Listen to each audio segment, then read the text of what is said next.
Hi, my name is Pat O'Connor, and I am back after a short break from finishing the mortgage tutorial series. In my last video, I had said that I was going to periodically do update videos, and I suggested that you subscribe so that you don't miss them. So today I'm going to talk about the housing market forecast for 2023 just briefly, and then mention a webinar that's going to be free, presented on Tuesday, 11 a.m. Pacific Standard Time by a data research firm known as Atom, ATTOM. So I'll put the link up in a few minutes, but if I happen to forget, it will be in the notes associated with the video. All right, so 2023, you may or may not have a good feel for U.S. monetary policy, but the Federal Reserve is an institution that is our central bank. It is their responsibility to keep employment high and inflation low. So they do this primarily by increasing the federal funds rate, which is the target rate for what banks charge each other to borrow money overnight. So that's a negotiated rate, what they actually charge, but the funds rate is the target rate. So that has been increasing dramatically in 2022, and last week it was raised to 0.5% more. Now the banks, with your credit cards and car loans and that kind of thing, usually take the Fed fund rate, add 3% to that, and that becomes the prime rate for its best customers. So mortgages don't directly rely on that, but lenders tend to increase mortgage rates when the Fed fund rate goes up because their borrowing costs have also gone up. So, the rate's bouncing around a lot. This is middle of December 2022. The rate goes up 2%, it goes down 1%. So everything's not directly linked to the Fed funds rate because the banks have alternative money. A lot of them have lots of money. So they don't depend, their borrowing costs don't have as large of an effect. So 2023, the Fed has said last week that they plan in 2023 to raise the overnight rate 0.75% higher. So 0.75 point higher.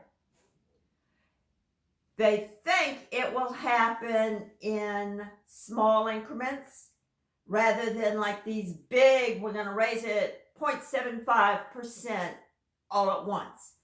So now they're happy that inflation is coming down. It peaked over the summer at something like 9.3%, somewhere around there. And the numbers for November were 7.1%. So as the cost of borrowing goes up, then people spend less for services. And if there's less demand for goods, supply and demand, less demand, prices come down.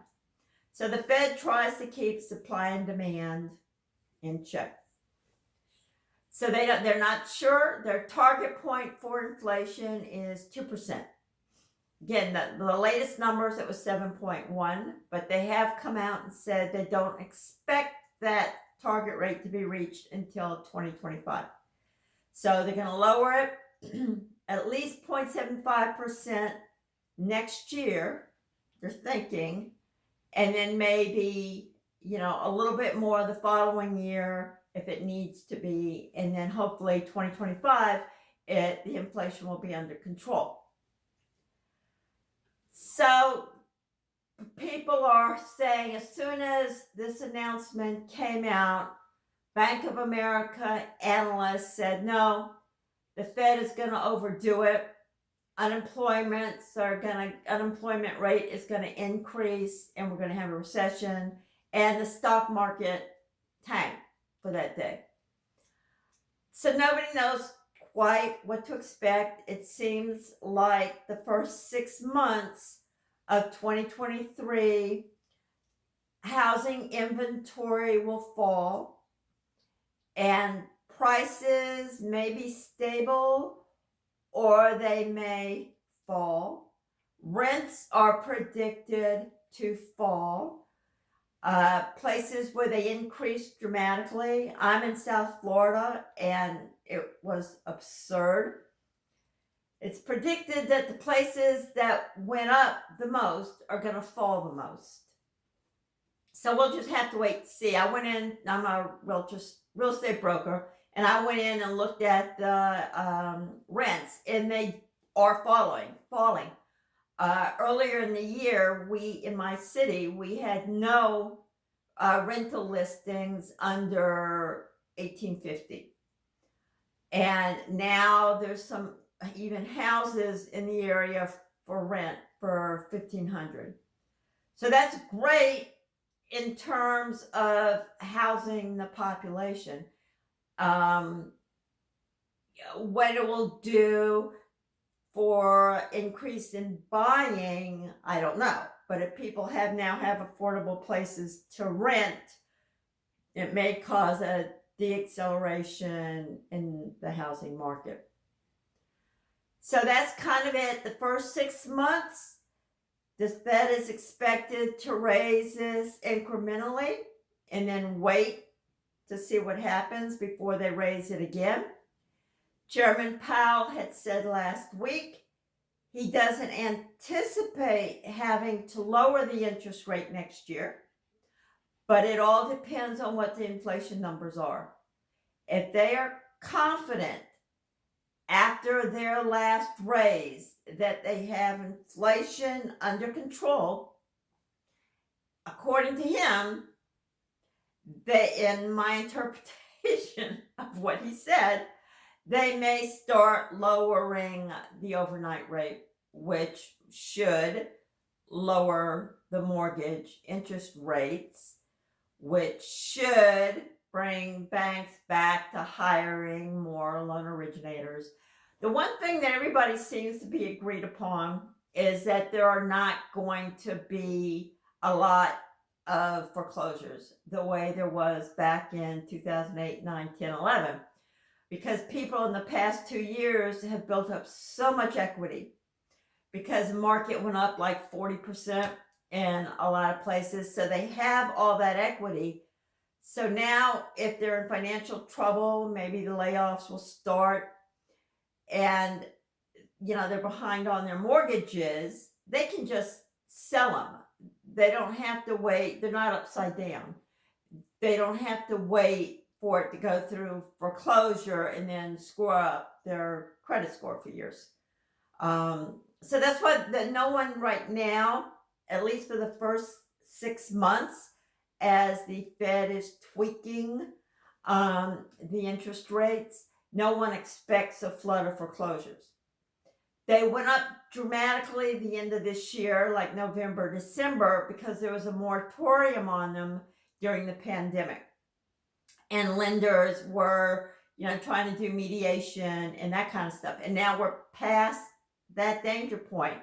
So the lenders are proceeding with the foreclosures. But again, it is anticipated that most of those people will sell their homes rather than going through the foreclosure process.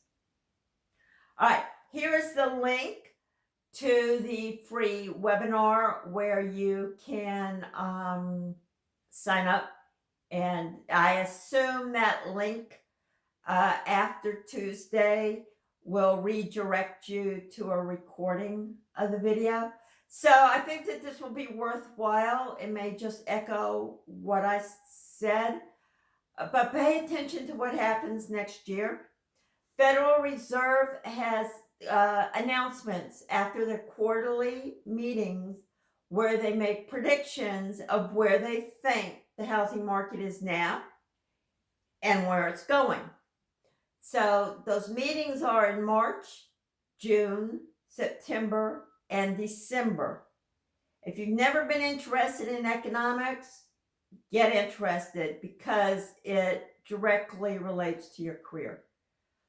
If interest rates are more favorable and buyers are coming back into the market and sellers are listing their properties, the banks are going to hire the loan originators, whereas earlier they were laying them off. All right, so if you're a subscriber, you're going to get a notification that this video is posted. If you're watching this and you are not a subscriber, I suggest that you click the subscribe button down here so that you don't miss any of the later podcasts. These are all going to be updates that have to do with mortgages or the housing market in general. So that's it for now. We may have a rocky year. We'll see what happens the first 6 months and whether or not we end up in a recession at the end of the year. Okay, I will see you when I see you. Thanks. Subscribe. Bye.